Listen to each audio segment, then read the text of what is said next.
What's up, YouTube? I'm out of breath, exhausted. Been hauling feed sacks. I don't know if you can see it. Hold on.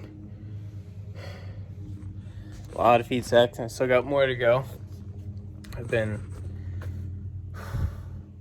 carrying them up the ladder.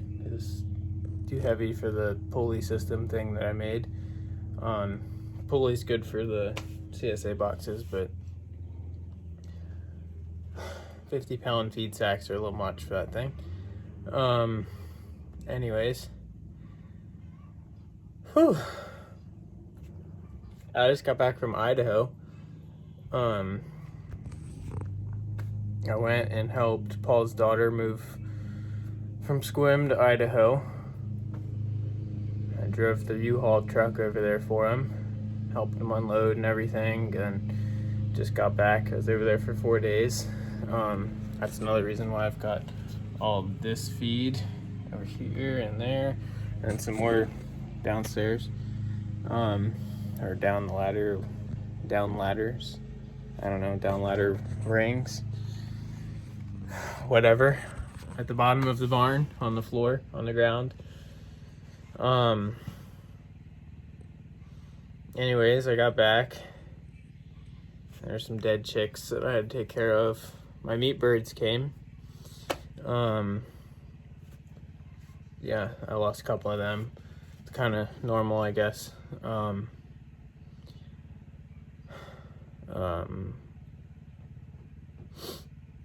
Yeah, the garden is like, not the garden from last year, but the 2 new gardens out by the pond that I put in, they're like nothing but weeds. The wiregrass is kicking my butt. I'm really overwhelmed. I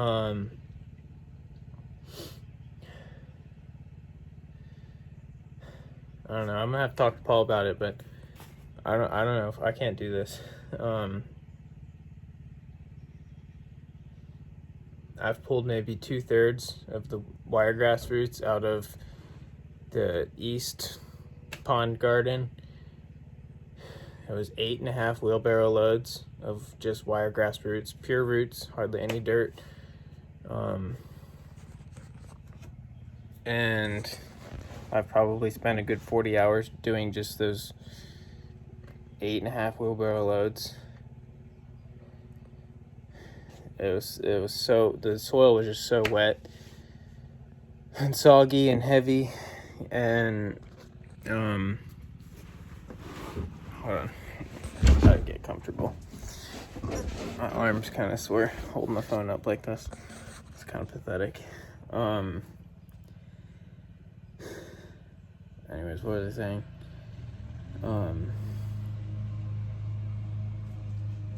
Yeah, 8.5 wheelbarrow loads of wiregrass pulled out of 2/3 of one garden over the 4 days that I was gone. Okay, so being that I had to hand pull all the roots, I spent 40 hours tilling 2/3 of the garden, because I'm digging 8 inches deep, in 8 to 10 to sometimes even a foot deep into the soil to pull up all these stupid roots. And it's the most thick wiregrass I've ever dealt with. Yeah, it's a pain. So I'm gonna have to talk to Paul about, I just really want to just rent a tiller for a day and pulverize the crap out of those gardens.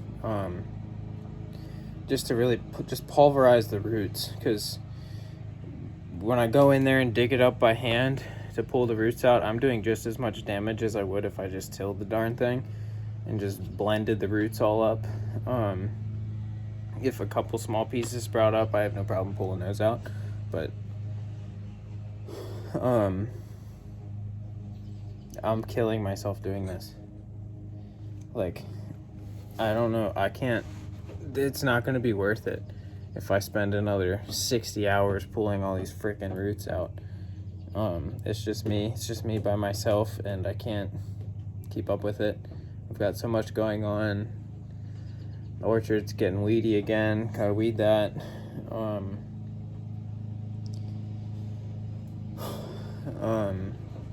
In a couple weeks, meat birds will be on pasture. CSA starts in, I don't even know, what is it? I don't know, what month is it? April. I think it's the 20th. So April, May, June.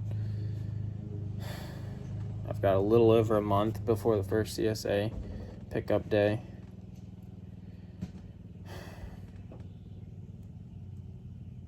I'm stressed out. There's your update. So yeah, I gotta figure some stuff out.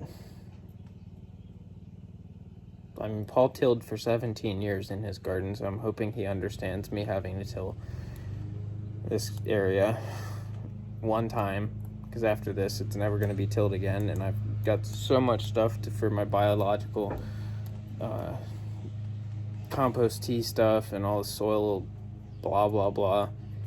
I can really bring back the soil and make it better, so I don't think tilling would be a problem.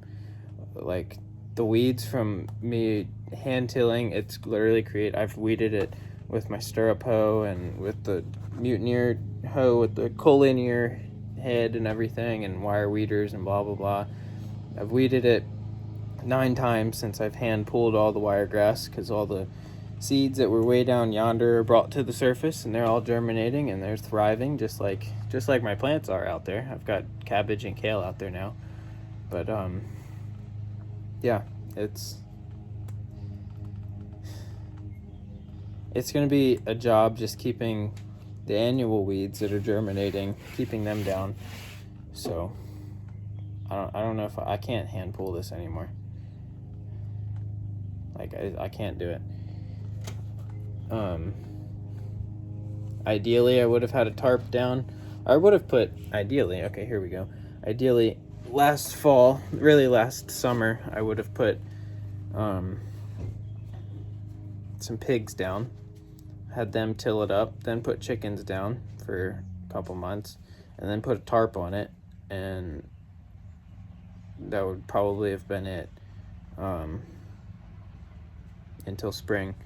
And then all the grass clippings from cutting the lawn and out by the pond and stuff, that would all go over the garden as the ground cover.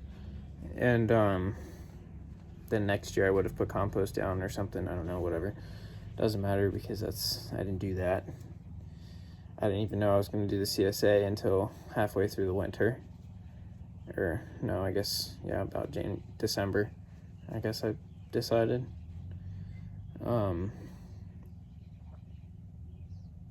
Whatever. Ouch. So I just got back from Idaho like 2 hours ago, and I've got a lot to do. I guess the reason why I got all this feed in Idaho, now that I brought that up and reminded myself, it was it's not certified organic, but it's non-GMO, and I talked to the farmer that grows it all. Real cool people. They don't use chemicals and stuff. They're not regenerative farmers, but at that scale, it's really hard to be a regenerative farmer. Regenerative agriculture is more small scale, but they're growing grain for livestock. It's non-GMO. They use organic methods. They're just not, they don't want to pay the money to get certified, to be certified organic. Personally, I don't believe in just being certified organic, because nowadays it really means nothing. It's just for marketing. Anyways, in Idaho, that feed was like, I think I'm paying 35 cents a pound for that. And then up here in expensive Washington, it's like 76 cents a pound. So it's the one in Washington is certified organic, but at the same time, we gotta do with what my wallet can afford. And it's just a lot cheaper to just buy it in Idaho. And since I was there, I picked some up, and we drove it back when they dropped me off. So you gotta go pick up their horses and then drive them back to Idaho tomorrow. But yeah. So I got some more chick grower and some layer feed and a few bags of starter, just so I have that on hand. And yeah, so I'm happy about that. But I haven't had a rat problem in the barn until I got back and realized that a rat had torn open a whole bag of grower, and that's all over the middle of the barn. So I just cleaned all that up. So I'm gonna set some traps, and I hate using rat poison, but I'm gonna have to stick some up in the loft of the barn just because I can't afford to lose all my feed. And yeah, so one thing after another. Oh, sorry, it's one thing after another, but that's farming, I guess. That's reality.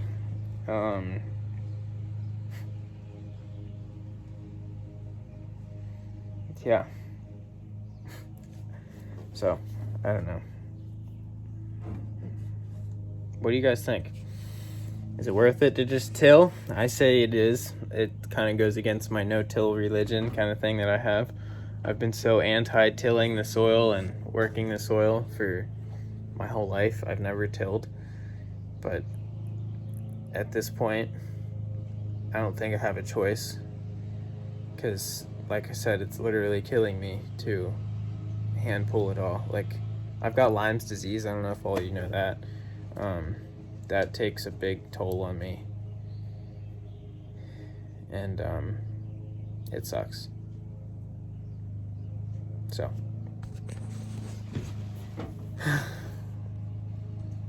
So I've got to make do with what I've got, I guess. I don't know.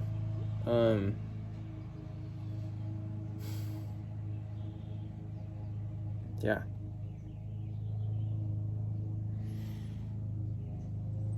Tirza, what are you doing? I'm just sitting. Yeah, I'm just sitting up at the top of the ladder. So I'm too tired to go back down there and carry up the last 10, 50-pound bags of feed. I've got 15 bags up so far, though. So that's good. More than halfway done. But I think it's going to rain, so I got to go. And I got to go get some rat poison. So, yeah. All right, well, look at all that feed. It's going to be like a feed store up here. Gotta keep those rats away. Yeah, all right, peace out.